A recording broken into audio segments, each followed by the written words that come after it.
Reverendíssimo diácono, caros filhos, a liturgia ela vem nos apresentar uma sequência. Ela está neste contínuo, neste caminho pedagógico, para que possamos alcançar certo entendimento. E poderíamos nos perguntar sobre o quê? O que ela quer nos fazer entender? Quem é Jesus? Quem são os apóstolos? Quem somos nós? O que é a igreja? E a que Deus nos chama. E neste caminho espiritual e catequético, a igreja, e diante disso, expressa pela sua liturgia este chamado maior à intimidade com o Senhor. E por isso, podemos ver em todo este caminhar que a igreja nos apresenta, desde a Quaresma, aonde temos este chamado a reconhecer a nós, diante da nossa fraqueza, a reconhecer que somos necessitados do Senhor e que devemos nos empenhar para buscá-lo. E por isso, neste esvaziamento de nós mesmos para o preenchimento do Senhor, buscamos os exercícios espirituais, a penitência, a oração, para aprendermos a estar com Ele. E agora temos este caminhar que o Senhor nos chama e que neste contínuo não podemos cair neste esfriamento. Já fiz o que deveria. Cair neste tá bom por aqui. É sempre um crescer, é sempre um mais que o Senhor nos chama. E por isso tivemos a experiência com o ressuscitado. Nosso Senhor, ao longo da oitava da Páscoa, apareceu a nós diante da sua liturgia, apareceu aos apóstolos no último domingo, fechando a oitava da Páscoa, manifestando a sua misericórdia.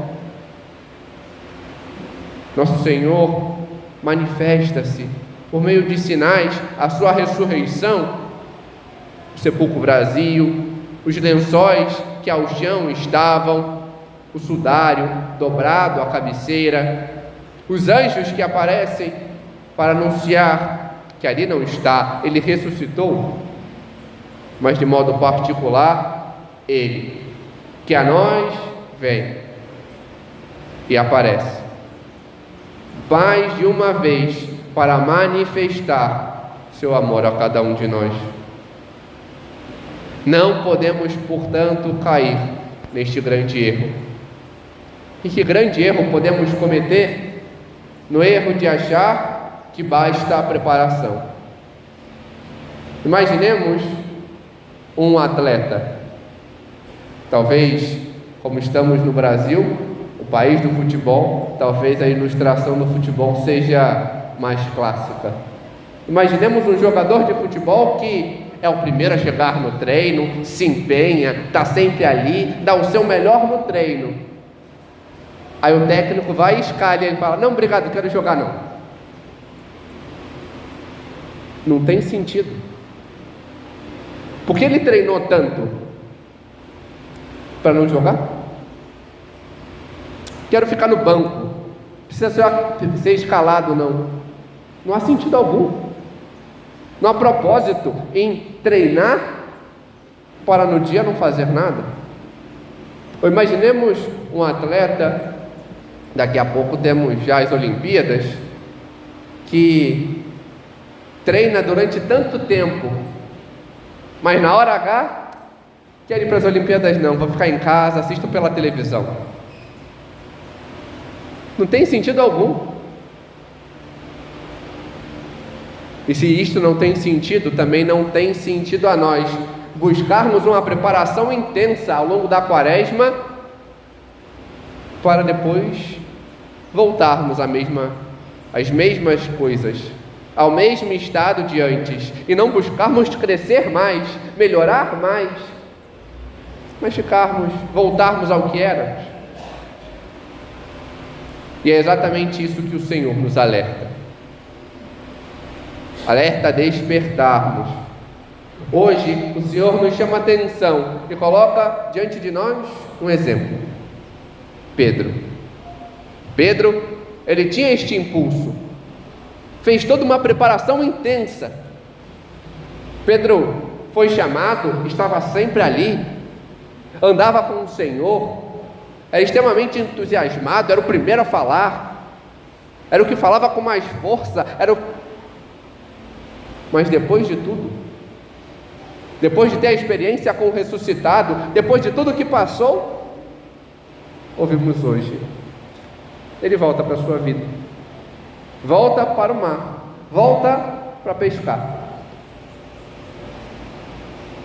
Santo Agostinho comenta: olha, se fosse antes da ressurreição, até entenderíamos, talvez fosse diante da angústia, diante da aflição e agora? Mas foi depois dele ter a experiência com o ressuscitado, depois dele poder tocá-lo, depois dele vê-lo, depois dele ver todos os sinais. E continua São João Crisóstomo comentando que, olha, é fato que nosso Senhor ainda não tinha enviado o Espírito Santo. É fato que o Senhor não estava ali o tempo todo com eles, 24 horas como antes, já não cabia, não era para isso. É fato que o Senhor não tinha incumbido nada de algo específico, nenhuma tarefa. Mas não era para ele mudar de vida. Mas Pedro faz. Volta para a vida de antes. De fato, como os padres da igreja apresentam, não foi proibido a Pedro: olha, você não pode voltar mais para a sua vida. Não vemos isso, não tem isso em lugar nenhum. Mas não tem sentido algum. Ele foi chamado a ser pescador de homens, não mais de peixes. Mas ainda assim, ele o faz. Anuncia aos apóstolos: vou pescar, e volta. E alguns desses vão, alguns que nem pescadores eram, o seguem, passam a noite inteira pescando, mas não conseguem nada. Poderíamos nos questionar: olha, por quê? Primeiro, por que São Pedro voltou a esta condição? Porque São Pedro, Deus não tinha incumbido de nada, então talvez fosse porque São Pedro não se via necessário. O Senhor não pediu nada. São Pedro tinha um erro, um equívoco. O seu ímpeto precisava ainda ser modelado. Ele ficou muito no fazer. Mas nosso Senhor chamava-o a ser. Enquanto não entendesse isso, faltava de modo que foi pescar. E vemos que na sua pescaria não conseguiu nada. E por que não? São Pedro era um pescador experiente, passou a maior parte da sua vida no mar, sabia usar tudo, as técnicas, os momentos. Mas uma coisa faltava. E era isso que São Pedro não entendeu. O essencial faltava: Deus. Ele não estava fazendo, a sua vida não era mais para aquilo. A partir do momento que o Senhor o chamou para servir, o chamou para estar com Ele, o chamou para ser unido a Cristo, para fazer aquilo que Ele dissesse. E vemos a grandiosidade da diferença, que ele só consegue pescar depois que o Senhor lhe fala, depois que escuta. E vemos a grandiosa contradição. Não estava mais no melhor momento da pescaria, que é a noite. Eles já estavam cansados e esgotados. Tudo era desfavorável. No entanto, tinha o essencial: o Senhor, que lhe impelia pela sua ordem, ao ponto de quando o Senhor disse: lançai as redes à direita, eles lançam e conseguem tal grandiosidade de peixes acima do que esperavam conseguir durante toda a noite,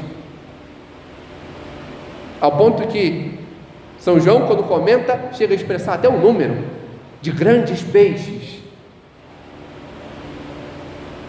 Com o Senhor é diferente. E por isso, diante daquela experiência, São João entende: é o Senhor. E aí fala Pedro: Pedro, é o Senhor. E a partir do momento que Pedro entende quem é que fala, quem é que o ordena, ele se impele para ir a ele. E vemos isso diante do próprio comentário, a partir de quando o evangelista diz: Pedro se veste porque estava nu.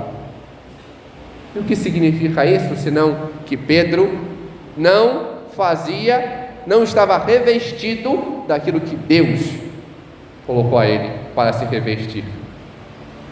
Deus tinha incumbido a ele de algo, mas ele se despiu disso, se despiu de suas funções.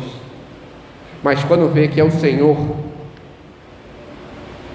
e que é Ele quem manda, ele volta a vestir-se e cingir-se. E que qual é o sinal do cingir-se? É estar pronto, apto a servir, apto a ir e a anunciar, apto a ir e a fazer. E se lança ao mar, chega próximo do Senhor, retorna ao barco e puxa aqueles peixes e apresenta a Ele: olha, Senhor, tudo que eu consegui ouvir na Tua voz. Pedro precisava disso. No entanto, apesar de tudo isso, tinha algo que ainda faltava a Pedro. Pedro ainda estava dormindo. Não fisicamente, deitado em sua cama, mas Pedro ainda dormia diante do estar afastado, frio, porque diante da sua negação, Pedro se via afastado ainda do Senhor, apesar de já ter sido perdoado. Pedro se via afastado. Faltava ainda algo, faltava ainda ele entender. Não se via digno, e o Senhor sabia disso. E para despertá-lo, que o Senhor sabia, o Senhor faz um caminho para que Pedro entenda primeiro quem é o Jesus, quem é aquele que lhe fala, quem foi aquele que lhe chamou, aquele que é o pastor de Israel, aquele que é a cabeça. Entender o que é a igreja, o corpo místico, aquilo que é a esposa do Senhor, o redil das ovelhas. Quem é Pedro? Aquele que é o escolhido para ser o vigário de Cristo, aquele que conduz em nome do Senhor, aquele que leva aqueles que pertencem a Ele para Deus. Quem são os apóstolos? E depois os bispos e padres, todos os sacerdotes, aqueles que Deus chamou para manifestar a sua presença e guiar as ovelhas. Era preciso que Pedro entendesse isso. que os apóstolos entendessem isso. Entender que toda a igreja, cabeça, e aqueles que a ela são configuradas, e corpo, são chamadas ao amor, agape. Por isso, o Senhor chama Pedro à parte e a ele questiona: agapes-me? Pedro, tu me amas mais que a estes? Mas eu quero saber se você me ama com amor pleno, um amor de total entrega, um amor de total doação. No entanto, o Senhor recebe de Pedro não a resposta que queria. Naikire su oidos roti filose. Senhor, tu sabes que eu te amo, mas como amigo. Se formos ver, sabemos bem no português que é uma língua meio pobre, né? Nosso português é assim, mas o grego ele é um pouco mais robusto. Para termos uma noção, temos uma palavra: amor, para designar tudo. Em grego, são 7, bem mais amplo. É fato que existem as 3 mais conhecidas e mais próximas. O amor, que é um amor de contato físico, de proximidade. Amor que exige esse contato carnal, proximidade com o outro. O amor eros. Existe aquele amor que é mais espiritual, de dedicação, de proximidade, um amor de afinidade com o outro, um amor de amizade, o amor filia. Mas existe um amor plenamente espiritual, o amor que, como apresentam os livros, o amor católico,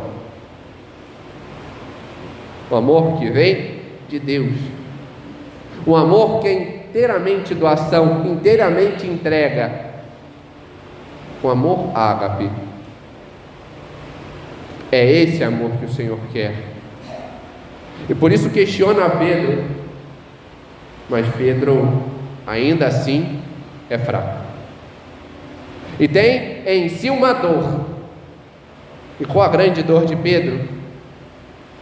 Ver que o Senhor o questiona e tem que se rebaixar, diminuir a exigência, para poder chegar a Ele e levá-lo. O Senhor questiona por 2 vezes: agapas-me? Pedro, tu me amas? Com este amor de entrega, com o amor que eu quero que tenhas. Mas vê, conhece a Pedro, sabe o que está no seu coração, e dele recebe a resposta: filose, com amor de amizade, não total. Então, na 3ª vez, o Senhor se deixa rebaixar, olha para Pedro e questiona: fileis-me, Pedro? Me ama como amigo? E esta é a dor de Pedro, por ver que diante do rebaixamento do Senhor, na sua negação, não só não o amou totalmente, com total entrega, mas nem mesmo como amigo, porque o negou, deu as costas. No entanto, diante deste tocar do Senhor, Pedro, ao responder, abre seu coração. Ele quer amar mais, quer se encontrar com aquele que é o amor e aprender com ele a amar. Kire, tautasu, udasu, gnoskeis, roti filose. Senhor, tu sabes tudo, tu sabes que eu te amo, hoje como amigo, mas quero te amar mais. Sabes que sou fraco e que só posso mais contigo, só posso ser mais, só posso amar mais contigo. Por isso, o Senhor, sabendo de tudo e querendo já ajudar a Pedro, o Senhor, a cada uma de suas respostas, a ele impele um exercício. Lhe confia algo para que ele reconheça quem ele deve ser. E sendo quem é, amar como deve amar. Diante da primeira resposta, o Senhor diz: Bosqueta arniamo. Pedro, apacenta as minhas ovelhas, apacenta, conduz, confirma os meus cordeiros, os meus sacerdotes, os que são configurados a mim. Confirma-os na fé. Diante do segundo questionamento e da segunda resposta, o Senhor então lhe impele: Poimaine ta probatamo. Pedro, apacenta as minhas ovelhas, apacenta, rege, alimenta, cuida, nutre as minhas ovelhas, o rebanho que eu te confio, o povo que precisa de ti como pastor, para que você possa reger, ensinar, corrigir, alimentar com a palavra e com os sacramentos, e o fazer com que estes cresçam na esperança. E após rebaixar-se para elevar a Pedro, confia a ele tudo. Bosqueta probatamo. Pedro, apacenta as minhas ovelhas, apacenta, conduz a minha igreja, a todos, a todo o corpo, pois confio todos a ti, todo o rebanho. Fortalece-os na unidade, para que seja um só rebanho. Conduze-os a mim, que sou o único pastor. Te confio esta missão para que tu, Pedro, possas entender quem és. Entendendo quem és, ame como deves amar. Cresça assim no amor a mim, não mais indo aonde queres, mas deixando-te cingir e indo para onde não queres, mas aonde deves estar, aonde deves ir. De fato, após tudo isso, vemos a grandiosa mudança de São Pedro, expresso na própria liturgia, no decorrer dos Atos dos Apóstolos e naquilo que vemos hoje na primeira leitura.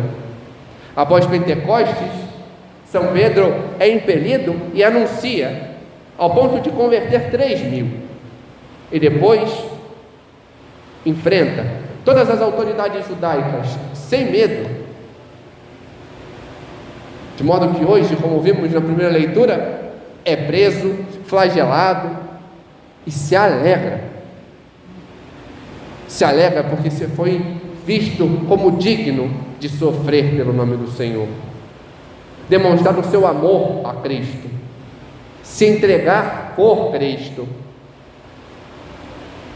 Mas o Senhor hoje não questiona só a Pedro, questiona também a cada um de nós. Depois de tudo aquilo que passamos, de todo o caminho que fizemos, do crescimento da Quaresma, de podermos nos encontrar com o ressuscitado, o Senhor vem a nós e nos questiona: agapas-me ou fileis-me? Como tu me amas?